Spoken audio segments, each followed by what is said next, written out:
घना जंगल, रात का सन्नाटा इतना गहरा था कि इंजन की आवाज भी डरी डरी सी लग रही थी। कार की हेडलाइट्स संकरी सड़क को चीरती हुई आगे बढ़ रही थीं। दोनों ओर ऊंचे ऊंचे पेड़ थे, जिनकी शाखाएं हवा में अजीब तरह से हिल रही थीं, जैसे किसी अनदेखी चीज की मौजूदगी का इशारा कर रही हों।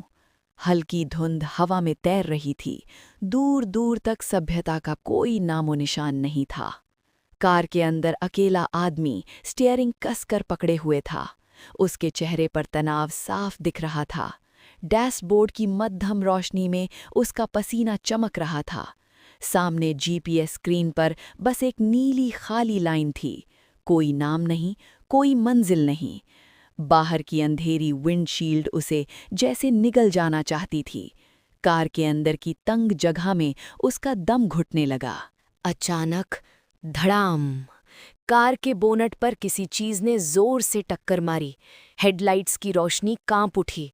सब कुछ एक पल के लिए धुंधला हो गया। दिल जोर जोर से धड़कने लगा। उसने ब्रेक मारा और सांस रोककर बाहर देखने की कोशिश की, लेकिन वहां कुछ भी नहीं था। थोड़ा आगे बढ़ते ही जंगल के बीच एक पुरानी जर्जर सी बंगला दिखाई दिया।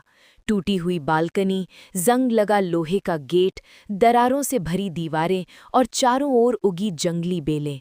सब कुछ मरा मरा सा लग रहा था, लेकिन एक खिड़की से हल्की पीली रोशनी निकल रही थी, जैसे कोई वहां अब भी मौजूद हो। उसी पल कार झटके से रुक गई। इंजन बंद, हेडलाइट्स टिमटिमाने लगी। ठंडी हवा के साथ पेड़ सरसराने लगे। जंगल अब और ज्यादा डरावना लग रहा था। अकेलेपन और खतरे का एहसास उसकी रीढ़ में सहरन बनकर दौड़ गया। मजबूरी में वो कार से उतरा। धुंध जमीन को ढक चुकी थी। कांपते कदमों से वो बंगले की ओर बढ़ा। उसके कंधे झुके हुए थे, जैसे हर साया उसे घूर रहा हो। बंगले का दरवाजा अपने आप क्रिर आवाज के साथ खुल गया। अंदर अंधेरा था। ऊपर की मंजिल से वही पीली रोशनी झर रही थी। लकड़ी की सीढ़ियां चरमराती हुई ऊपर जाती थी। दीवारों का प्लास्टर उखड़ा हुआ था। फर्श पर धूल की मोटी परत थी। पूरा घर जैसे किसी अभिशाप में जकड़ा हुआ था। ऊपर एक कमरे में उसने उसे देखा। खिड़की के पास एक औरत खड़ी थी। सफ़ेद साड़ी, खुले लंबे काले बाल, चेहरा आधा साए में छिपा हुआ। कमरे में अजीब सी खामोशी थी। वो पलटी और उसकी ओर मुस्कुराई।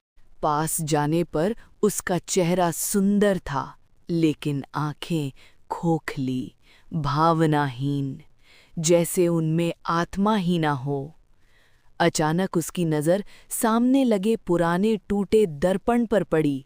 दर्पण में वो खुद दिखाई दे रहा था, लेकिन उसके बगल में खड़ी औरत का कोई प्रतिबिंब नहीं था।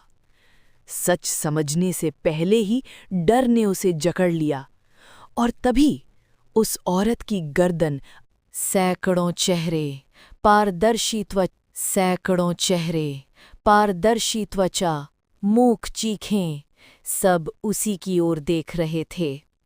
अचानक अंधेरा घूमने लगा। साएं सिमटकर उस पर चेहरे, पारदर्शी त्वचा, मूक चीखें,